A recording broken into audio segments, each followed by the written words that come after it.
नमस्कार। मैं डॉक्टर चंदनमल शर्मा आज आपको बीए पाठ प्रथम के भौतिक भूगोल में कोबर का पर्वत निर्माण सिद्धांत बताने जा रहा हूँ। देखिए, जो कोबर का पर्वत निर्माण सिद्धांत है, इसे अंग्रेजी में जियोसक्लाइंस ऑरिगन थ्योरी ऑफ कोबर। जो कोबर हैं वो जर्मनी के रहने वाले हैं और इन्होंने वलित पर्वतों की उत्पत्ति की व्याख्या के लिए भूसन्नति सिद्धांत का प्रतिपादन किया है। वास्तव में उनका प्रमुख उद्देश्य प्राचीन दृढ़ भूखंडों तथा भूसन्नतियों में संबंध स्थापित करना था।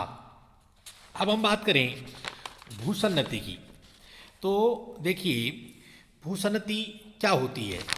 भूसन्नति लंबे, गहरे, उथले सागर होते हैं जिनमें तलछट का जमाव होता रहता है। इन्हें वर्तमान में प्राय सभी विद्वान यह मानते हैं कि प्राचीन तथा नूतन सभी प्रकार के वलित पर्वतों का जो अभिभार हुआ है वो भूसन्नतियों से ही हुआ है। जैसे वर्तमान में हिमालय, आल्पस, रॉकीज आदि पर्वत हैं, ये सारे भूसन्नतियों से ही निर्मित हैं। ये उथले जलीय भाग होते हैं जिनमें तलछटीय जमाव होता रहता है, जिस कारण इनकी तली में निरंतर नीचे धसकती रहती है। और कोबर ने अपने इस भूसन्नति सिद्धांत में वास्तव में उनका जो प्रमुख उद्देश्य था वो यही था कि इन दृढ़ भूखंड और भूसन्नतियों के बीच में क्या संबंध है। कोबर ने इस तरह अपने भूसन्नति सिद्धांत के आधार पर पर्वत निर्माण की क्रिया को समझाने का भरसक प्रयास किया है। उनका सिद्धांत संकुचन शक्ति पर आधारित है। पृथ्वी में संकुचन होने से उत्पन्न बल से अग्रदेशों में गति उत्पन्न होती है, जिससे प्रेरित होकर के संपीड़नात्मक बल के कारण भूसन्नति का मलबा वलित होकर पर्वत का रूप धारण करता है। आज जहाँ पर पर्वत हैं वहाँ पर पहले भूसन्नतियाँ थी, जिन्हें कोबर ने पर्वत निर्माण स्थल या ओरेगन बताया। ओरेगन जहाँ पर पर्वतों का निर्माण हुआ है। इन भूसन्नतियों के चारों ओर प्राचीन दृढ़ भूखंड थे जिन्हें क्रेटोजन बताया गया। कोबर ने भूसन्नतियाँ लंबे चौड़े जलपूर्वक थी। कोबर के अनुसार पर्वत निर्माण की पहली अवस्था भूसन्नति निर्माण की होती है, जिसके दौरान पृथ्वी में संकुचन के कारण भूसन्नति का निर्माण होता है। इसे भूसन्नति अवस्था कहते हैं। प्रत्येक भूसन्नति के किनारे पर दृढ़ भूखंड होते हैं जिन्हें कोबर ने अग्रदेश फॉरलैंड बताया। इन दृढ़ भूखंडों के अपर्दन से प्राप्त मलबा का नदियों द्वारा भूसन्नतियाँ धीरे धीरे जमाव होता रहता है। इस क्रिया को अवसादीकरण कहा। सबसे पहले एक भूसन्नति होगी, उसमें नदियों द्वारा धीरे धीरे मलबा का जमाव होता रहेगा, उसे अवसादीकरण या सेडिमेंटेशन कहेंगे। अवसादी जमाव के कारण भार में वृद्धि होने से भूसन्नति की तली में निरंतर धसाव होता रहता है, उसे अवतरण की क्रिया कहते हैं, सब्सिडेंस। इन दोनों क्रियाओं के लंबे समय तक चलते रहने के कारण भूसन्नति की गहराई अत्यंत अधिक हो जाती है तथा अधिक मात्रा में मलबा का निक्षेप हो जाता है। जब भूसन्नति भर जाती है तो पृथ्वी के संकुचन से उत्पन्न क्षैतिज संचलन के कारण भूसन्नति के दोनों अग्रदेश एक दूसरे की ओर खिसकने लगते हैं। इसे पर्वत निर्माण की अवस्था कहते हैं। इस तरह भूसन्नति के दोनों पार्श्वों की सडासी के समान सरकने के कारण भूसन्नति के तलछट पर बल पड़ता है, अर्थात अग्रदेशों के पास सरकने से उत्पन्न संपीड़नात्मक बल के कारण भूसन्नति की तलछट में सिकुड़न तथा मोड़ पड़ने लगता है, जिस कारण मलबा वलित होकर पर्वत का रूप धारण कर लेता है। भूसन्नति के दोनों किनारों पर दो पर्वत श्रेणियों का निर्माण होता है, जिन्हें कोबर ने रैंड कैटेन का नाम दिया। भूसन्नति के मलबा का पूर्णतः या आंशिक रूप से वलित होना संपीड़न के बल पर ही आधारित होता है। यदि संपीड़न का बल सामान्य होता है तो केवल किनारे वाले भाग ही वलित होते हैं तथा बीच का भाग वलन से अप्रभावित रहता है। इस अप्रभावित भाग को कोबर ने स्वासिनबर्ग की संज्ञा दी, जिसे सामान्य रूप से मध्यपिंड मीडियन मास कहा जाता है। जब संपीड़न का बल सर्वाधिक सक्रिय होता है तो भूसन्नति का समस्त मलबा वलित हो जाता है तथा मध्य पिंड का निर्माण नहीं हो पाता है।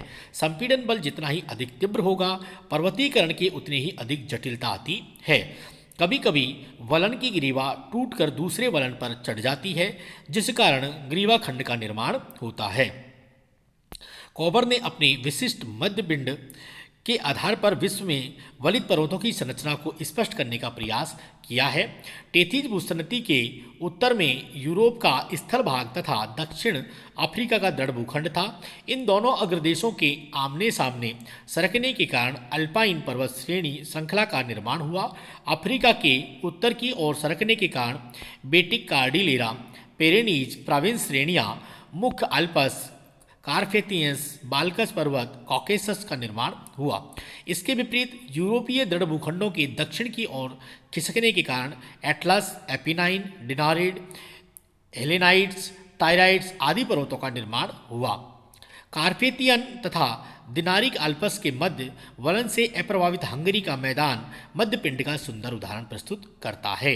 इसी तरह पेरेनी श्रेणी तथा एटलस के मध्य रूम सागर का भाग एक मध्य पिंड है।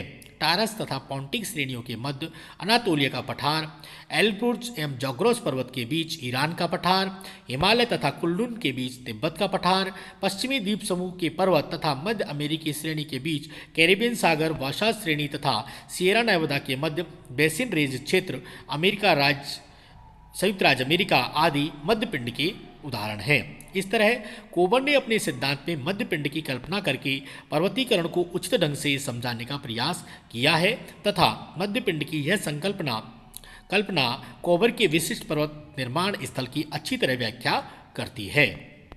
यद्यपि वर्तमान समय में भूगोलवेत्ताओं ने चार प्रमुख पर्वतीकरण के युगों का पता लगाया है, परंतु कोबर ने ऐसे 6 युगों का उल्लेख किया है।